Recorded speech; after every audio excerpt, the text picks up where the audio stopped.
চলেন আজকে বানিয়ে ফেলি মজার একটি অ্যাপ্রিকটের আচার। ঠিকই শুনেছেন, অ্যাপ্রিকটের আচার বানাবো আজকে। তো এটা বানানোর জন্য প্রথমেই আমি অ্যাপ্রিকটগুলার বিচি ছাড়িয়ে নিয়েছি এবং ছোট, ছোট করে কেটে নিয়েছি। এখন এটা প্যানে দিয়ে দেব। তারপর দিয়ে দিচ্ছি ৫ থেকে ৬ চামচের মতো চিনি। আপনারা চাইলে চিনি আরেকটু কম দিতে পারেন যদি মিষ্টি কম খান তো। আরও ২ চামচের মতো দিয়ে দিচ্ছি ব্রাউন সুগার একটু গুড়ের টেস্ট পাওয়ার জন্য।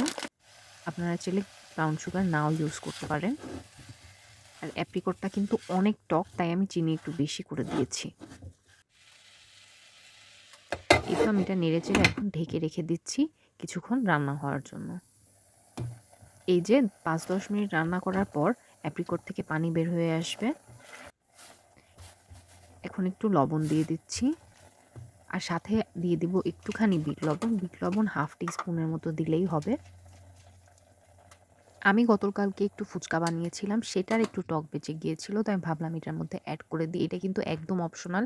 এই অ্যাপ্রিকট এমনিতেই অনেক টক, আপনারা চাইলে তেঁতুলের পানি অ্যাড করতেও পারেন, নাও করতে পারেন।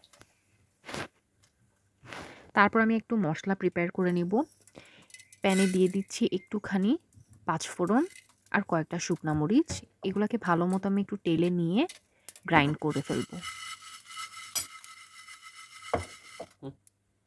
এখন মশলাটা ১ থেকে ১.৫ টিস্পুনের মতো দিয়ে দিলাম।